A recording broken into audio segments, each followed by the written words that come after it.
हमारी चिंता ये है कि सारे के सारे जो जो बॉर्डर्स खुले हुए हैं पीओके के साथ में, जहाँ से पाकिस्तान ने उनको लॉन्च करा, पाकिस्तान आर्मी कोई परवाह नहीं है। अगर आपको देश चलाना है तो इन लोगों की परवाह मत करिए।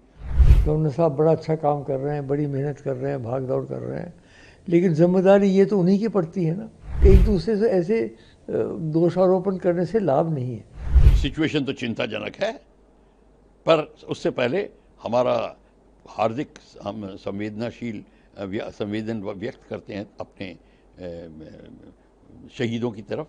हमारे मेजर साहब जो गए हैं, और ये हमारे लिए चिंताजनक है, और हमारे बहादुर जवान शहीद हुए हैं। पर चिंता जताने से एक चीज़ है और चिंता को दूर करने के कदम उठाना दूसरी चीज़ है। क्या है problem?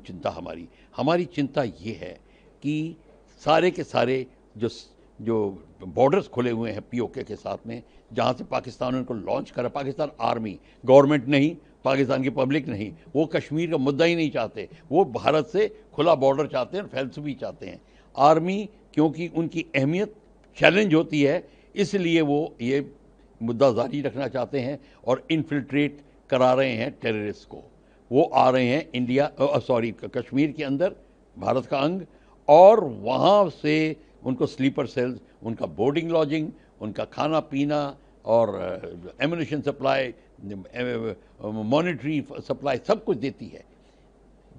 Director general police mister swan ने और अपना पूरा का पूरा व्याख्यान दिया है। टेलीविज़न उनकी स्टेटमेंट अवेलेबल है कि कौन सी पॉलिटिकल पार्टी जो थी वो टेररिस्ट की मदद कर रही थी, और जो पुलिस ऑफिसर टेररिस्ट के खिलाफ एक्ट करते थे उनको जेल में डाला जाता था। किस तरीके से उन्होंने टेररिज्म को फैलाया, स्लीपर सेल्स की बात करी उन्होंने।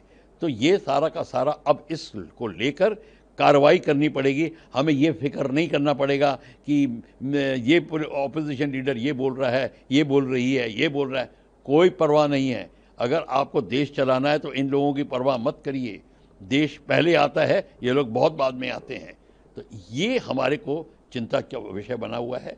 एक सिंगल कमांड एंड कंट्रोल अभी तक नहीं कर पाए हैं।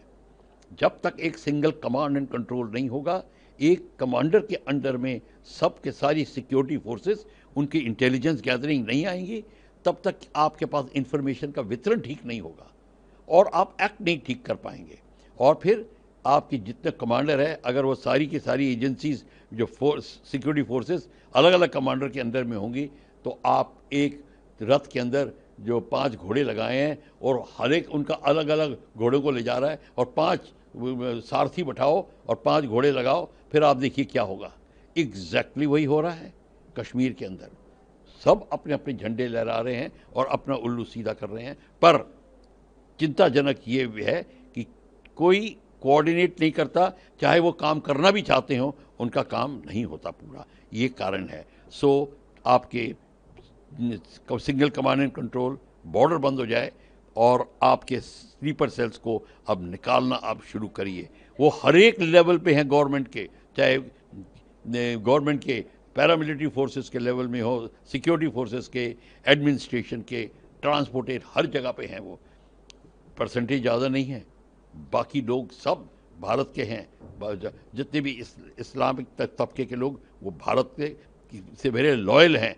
उनकी मैं बात नहीं कर रहा, मैं रेडिकल एलिमेंट्स की बात कर रहा हूँ। ये गहरे चिंता का विषय है, इसमें कोई शक नहीं।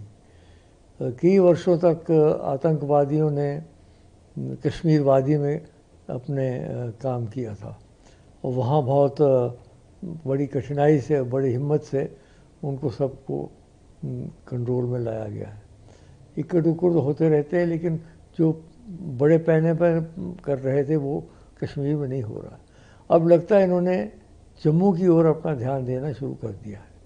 देखिए, पिछले 6 महीने में हमने कई अपने जवान और अफसरों को गंवा दिया है। वो शहीद हो गए हैं।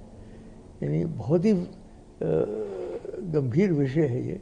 आज भी सुबह मैंने सुना 4 हमारे जवान और 1 अफसर मारे गए। तो इसका मतलब ये है कि पूरा अभी तक प्रशासन का वहाँ कंट्रोल नहीं रहा है। नहीं तो ऐसा होना नहीं चाहिए।